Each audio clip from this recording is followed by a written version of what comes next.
Hello and welcome to Connecting the Dots. I'm Alex. And I'm Morgan. Thanks for tuning in with us today, Monday, August 25th, 2025. That's right. We're here to connect those dots on the latest in tech.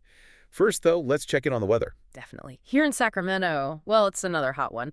Looking at a high of 97 today, so stay cool out there. Yeah, hydrate. Nationally, it's a bit more varied. It looks like heavy rain for parts of the west and the southern plains.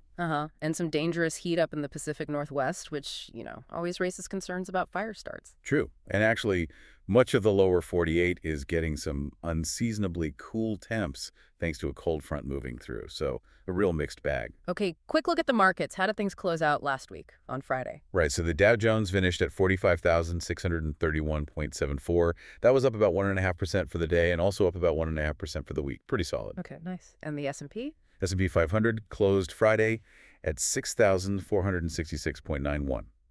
Also up 1.29% on the day, but a bit flatter for the week, just up 0.34%. Got it. And Bitcoin as of this Monday morning. Yeah, Bitcoin opened today around $113,471. And, well, it's actually slipped a bit since then, closing near 111,494. Oof, so down about 1.74% today. Yeah, and looking back over the week, it's down over 4%, so a bit of a dip there. Okay. We'll keep an eye on that. But shifting to some happier news, at least for us. Yes. Let's talk Giants. They played the Brewers yesterday, August 24th. They won. Took it 4-3. Awesome. A close one, but a win's a win. Absolutely. Jose Butto got the win on the mound. Great stuff. Always good to see the Giants pull one out. Definitely puts a better spin on a Monday morning. It really does. Okay, so with that good news in our back pocket, let's transition to today's Morning Star. That's our Snarful Tech article report. Right, where we unpack the top tech stories and, well, connect the dots for you. Exactly. First up today, Spotify's Discovery Mode. It launched back in 2020, remember?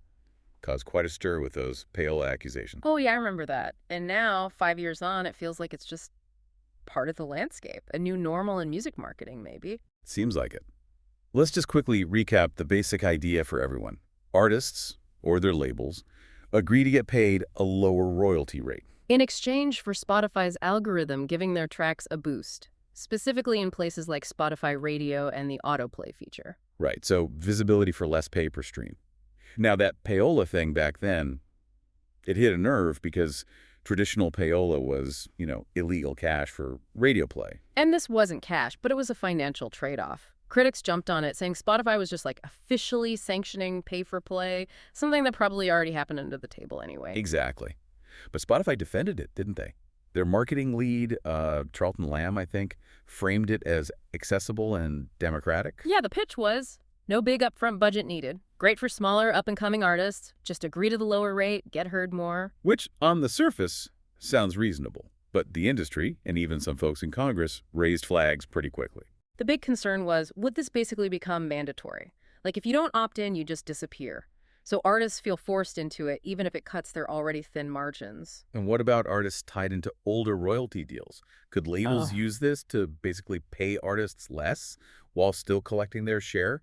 Plus, Congress members were asking if Spotify was being, clear enough with listeners that this promotion was happening, the whole FTC clear and conspicuous disclosure thing. Definitely some tricky ethical questions there. But from Spotify's side, you also have to look at their business needs back then.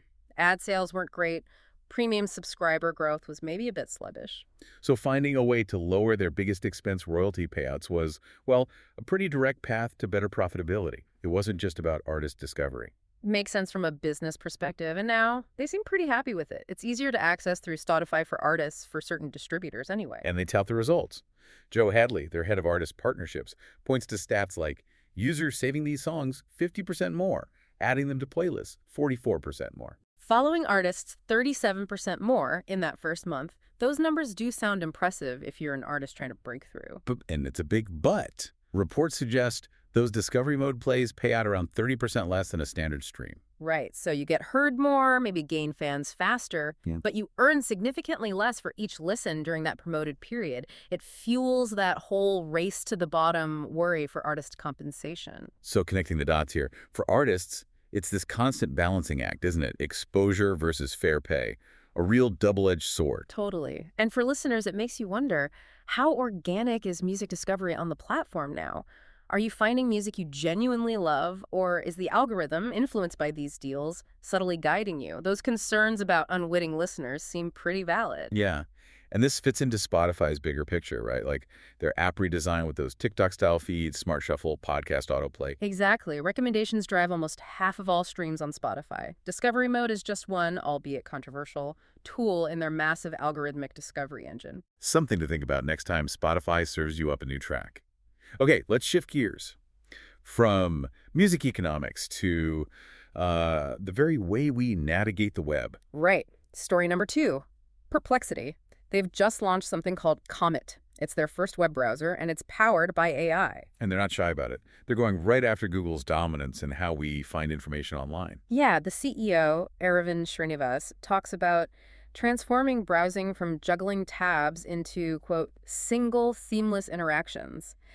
The AI is meant to just give you the answer. Okay, how does it actually work? It's built on Chromium, like Chrome is. Right, familiar foundation. But it uses Perplexity's own AI search engine by default. So instead of just links, you get AI summaries up front. It uses tech from OpenAI and Anthropic, like GPT and Claude. But the really new thing is this Comet Assistant, right? Like an AI living in your browser. Exactly. It sits in a side panel, and it's supposed to do a lot. It summarize emails, check your calendar, manage tabs, navigate pages for you, answer questions about what you're looking at right now. Wow, that sounds potentially very helpful. Or maybe a little creepy. Yeah, we'll get to that. Right now, it's only for Perplexity Max subscribers, which is pretty pricey, $200 a month. Oh, okay.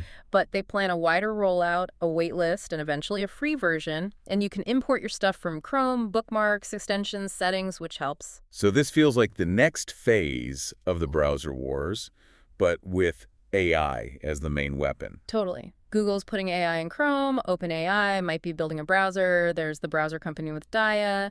Perplexity's strategy seems to be skip the search engine battle, just be the whole experience. Srinivas even talks about building an operating system. Ambitious. Are they getting any traction? Seems like it. They reported 780 million queries back in May, growing over 20% month over month, plus partnerships with Motorola, Samsung. They were even talking to Apple. Apple apparently considered buying them or making them an option in Safari. Okay, so not just a small startup anymore, but what's the catch? You mentioned creepy. Well, the hands-on reviews bring up two big things. First, the AI still messes up. It's apparently good for simple stuff. Summarize this email, what's on my calendar, but give it something complex like booking airport parking. Yeah. It hallucinates, makes up dates, gets things wrong.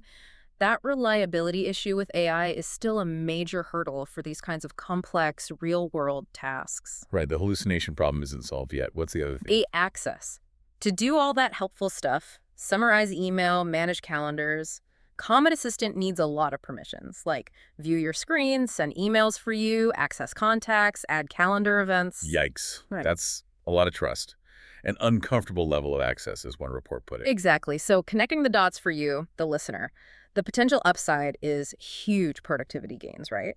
Imagine an AI handling half your digital busy work. Yeah, that sounds amazing. But the cost is privacy and control. How much of your digital life are you willing to hand over to an AI for that convenience? It's moving from you searching the internet to an AI managing your internet experience. A really fundamental shift to think about. Okay, definitely one to watch. Let's move to our final story, and this one takes us offline, into the real world. Yeah, quite a pivot. Netflix is launching something called Netflix House. These are huge, permanent entertainment venues. Like actual buildings, not just pop-ups. Exactly. Think massive, 100,000 square feet.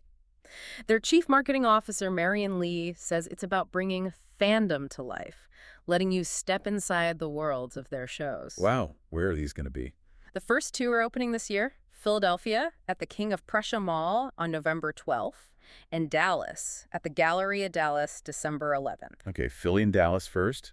Any others planned? Yep, they've already announced a third location for Las Vegas at BLVD Las Vegas, aiming for 2027. So this is a serious long-term play for them. It's interesting because they've done temporary things before, right? They have. Over 40 temporary experiences around the world apparently reached 10 million fans. But these Netflix houses are different. They're permanent.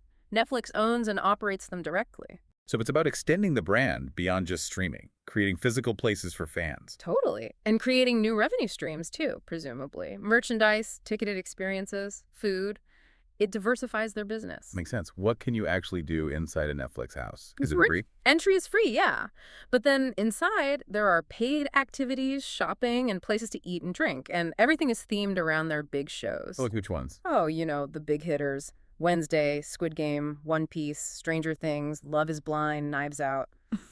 They say the experiences will be updated regularly, too. Give us some specific examples. What's in Philly? Okay, Philly gets top 9 mini golf Imagine holes themed to Bridgerton or Squid Game, Netflix Virtuals, which are VR games for Stranger Things, and Rebel Moon, plus interactive things for One Piece and Wednesday, and a theater for screenings. Mini golf, VR, interactive stuff. Yeah. Sounds like a theme park almost. What about Dallas? Dallas has Netflix Replay, like an interactive arcade with games based on Floor is Lava or Big Mouth, an escape room experience for Stranger Things, and a permanent version of that Squid Game, Survive the Trials experience. Okay, that Squid Game one sounds intense. And food.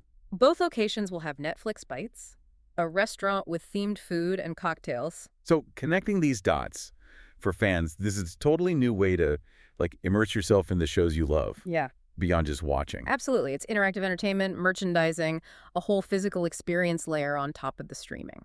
And for the industry, does this signal a shift?